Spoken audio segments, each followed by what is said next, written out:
A este capítulo lo vamos a llamar Los políticos de alquiler y las fundaciones.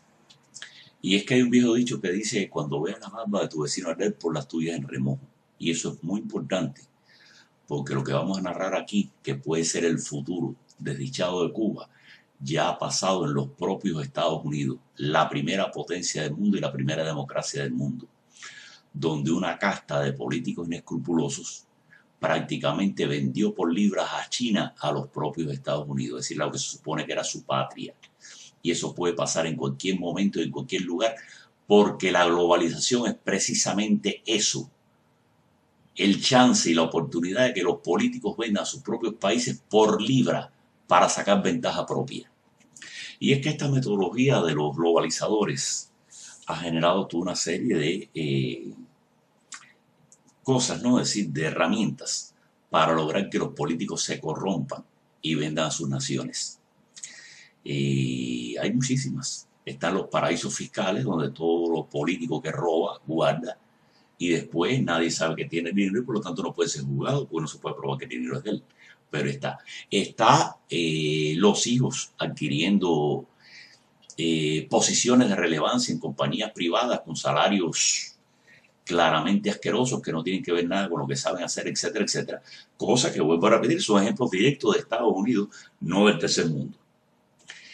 Pero entre otras tantas, que es una de las que quiero analizar hoy, están las fundaciones.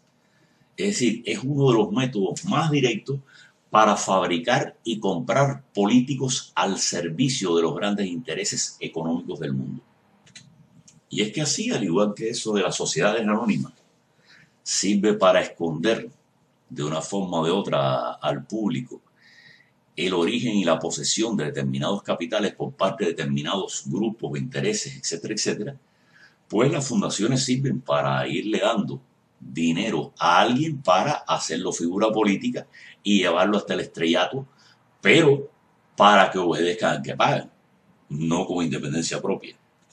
Así pues, esta revolución que está llevando a cabo Donald Trump es para recomponer esta nación después del daño inmenso que sus castas políticas le han hecho, permitiendo que prácticamente toda la tecnología americana se fuera a parar a China, país con mano de obra esclava y con la que está claro que América no podía competir, porque si usted tiene trabajadores con derechos, no le puede pagar lo mismo que a los esclavos. Es decir, que China ahí estaba ganando al 100%.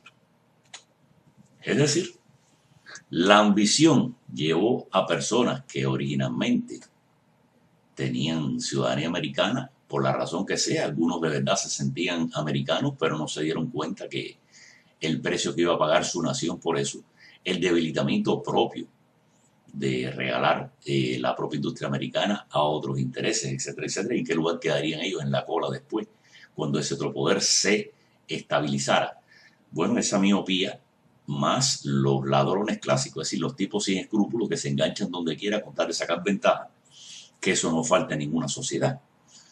Y los tipos que sí tienen ciudadanía americana, pero son ciudadanos americanos de entre comillas. Tipos que responden a clanes, a grupos, a facciones, etcétera, etcétera, y que jamás se consideran en el fondo norteamericanos siquiera. Bueno, toda esa gente cogieron con su capital, se fueron para China a sacar más tajada que la que podían sacar de la plusvalía aquí. ¿Por qué traigo toda esta colación? Porque si esto pasó en Estados Unidos, que es la primera potencia del mundo, imagínense lo que sucederá en el momento en que el régimen castrista caiga y se tiren hacia Cuba toda una serie de fuerzas, algunas de las cuales serán patrióticas, algunas de las cuales serán decentes, pero otras serán tiburones puros, tirándose al desparpajo contra la nación cubana, a arañar lo que puedan y a sacar la mayor ventaja que puedan en todo lo que puedan.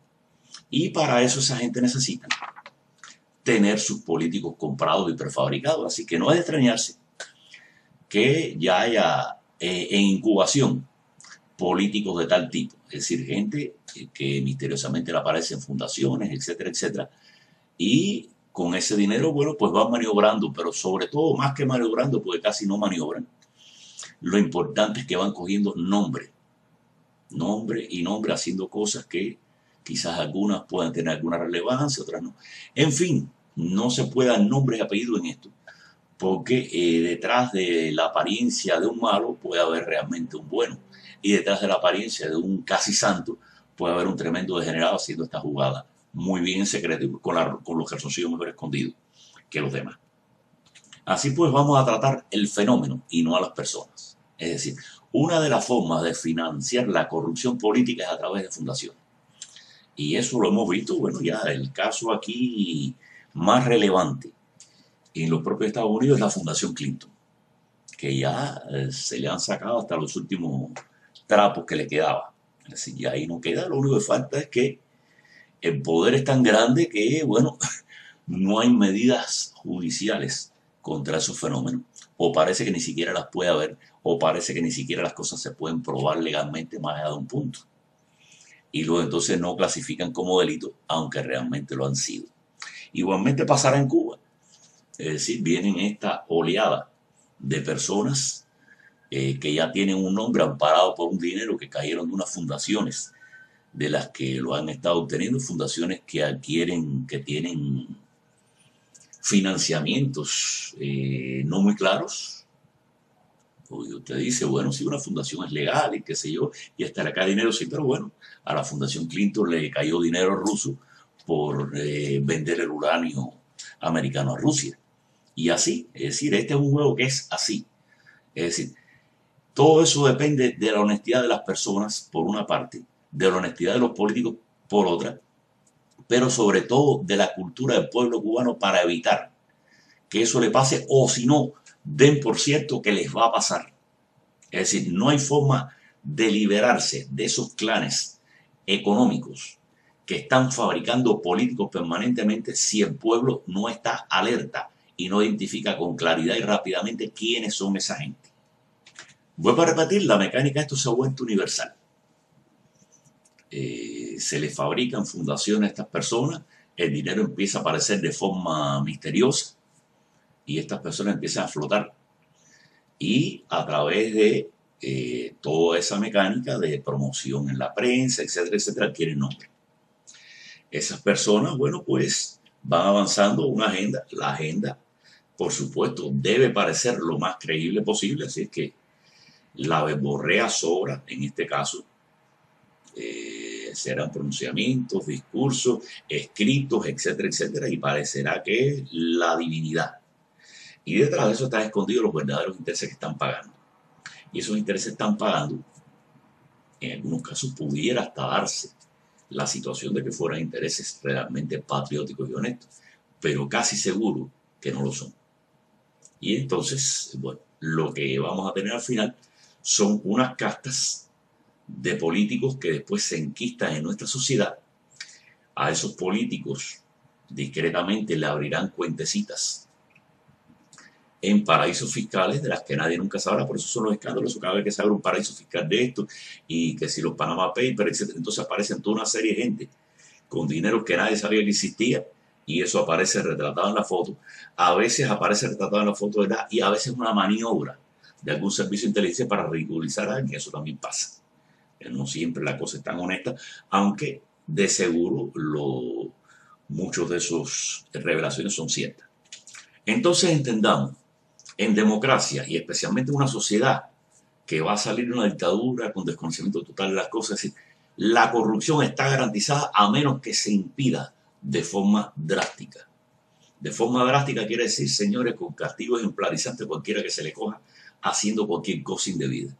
Eso es lo más importante, es decir, que la persona que se le coge en lo más mínimo, pues pague, pero pague bien pagado, no a medio pagar en eso. O si no, la República se va a perder en nada. 5 o 6 años de aplauso, lo mismo pasó con Fidel. 5 o 6 años de aplauso y iba que sé yo, iba que sé cuánto, y abajo los que sé yo, y a matar a los no sé cuánto, y después que van a armar su muñeco para robar ellos. Y punto. No hay más nada. Entonces es muy importante desde el principio generar una república que esté lo más libre posible, lo más defendida posible de esos intereses que siempre van a estar. Olvídense de que si la buena voluntad, que si... No, esos tipos siempre están, los tiburones le están dando vuelta a Cuba desde hace rato. Y cuando aquello caiga, que va a caer, porque esto no puede aguantar más, pero cuando va a caer, Cuba tiene dos destinos. O un buen destino, con buenos dirigentes, o un mal destino en manos de esa gente. Yo pienso que la salvación de Cuba más bien viene de la propia integridad de los Estados Unidos. Es decir, Estados Unidos le conviene una frontera sur asegurada. Cuba, con independencia que se la han querido robar para América del Sur y que es Hispanoamérica, porque hablamos español, etc. Señores, Cuba está pegadita a los Estados Unidos. Cuba es América del Norte y debe tener cuando menos los mismos privilegios que ahora tiene México. Es decir, México, Canadá, Estados Unidos y Cuba también dentro de ese juego. Es mi visión de futuro. Y Estados Unidos para nada le conviene una República de Cuba completamente inestable, porque la corrupción y el vandalismo y todas estas cosas que se pueden subir de este tipo de gente va a llevar a un caos total antes o después. Entonces los propios Estados Unidos son los que creo yo deben estar interesadísimos en que esa banda de gángster que pueden estar ya afilando los colmillos para entrar la mordida a aquello cuando se caiga, no puedan coger y coja realmente una dirigencia honesta que encamine a la nación por el buen camino desde el principio y no la deje desviarse como ya pasó en la anterior república después de 1902, que desdichadamente eso fue bandazo, bandazo y bandazo hasta que miren en lo que terminamos. Así que yo pienso, Estados Unidos puede ser perfectamente, es la principal moneda de negociación, el primer interesado en una República de Cuba completamente estable y saludable. Y los dejo con esa porque es mi punto.